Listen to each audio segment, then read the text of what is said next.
की दूसरी शादी अगर इतना ही बड़ा इशू है तो उस वक्त तुम्हारा दिमाग बंद हो जाता है जब मुझे बाप ना बनने के ताने मिलते हैं।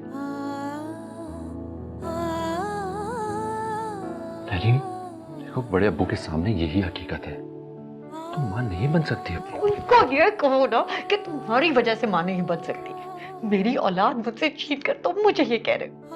तहरीम, मुझसे जाहिल औरतों वाली बिल्कुल बातें मत करो। और तुम जो अपने अंदर से जहालत दिखा रहे हो वो। तहरीम, मैं तुम्हारा बहुत लिहाज कर रहा हूँ, तुम प्लीज खामोश हो जाओ।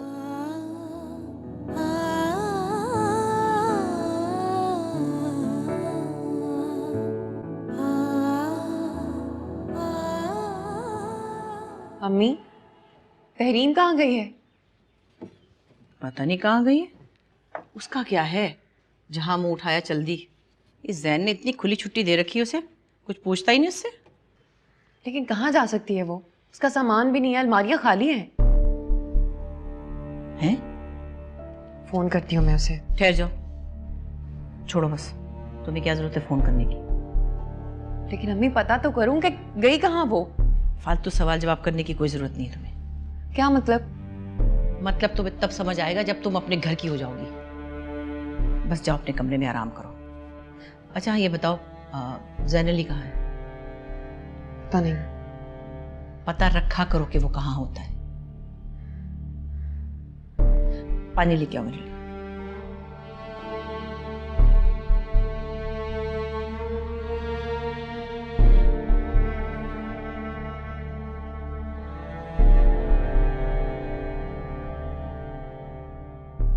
क्या करूं तहरीम, मैं तुम्हारा क्या करूं?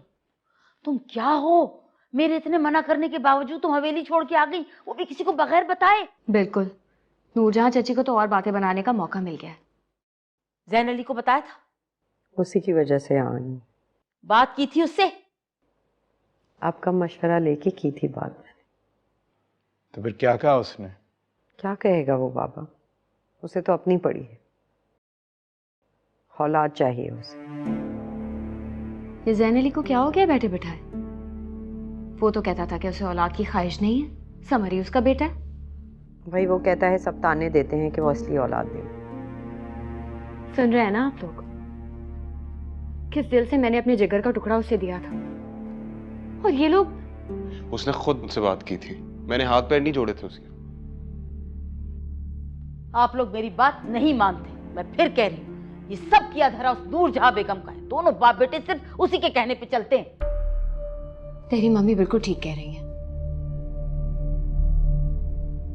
मुझे तो सोच के बेशर्म आ रही है कि इतनी बड़ी साजिश कोई कैसे कर सकता है। इतना सबके दिलों में उन्होंने फर्क डाल दिया है। मैं बुलाती हूँ जैन अली को, बात करूंगी मैं उससे। कोई जरूरत नहीं, कर लेने दे उसे अपना शौक पूरा। इनकी सुन लो,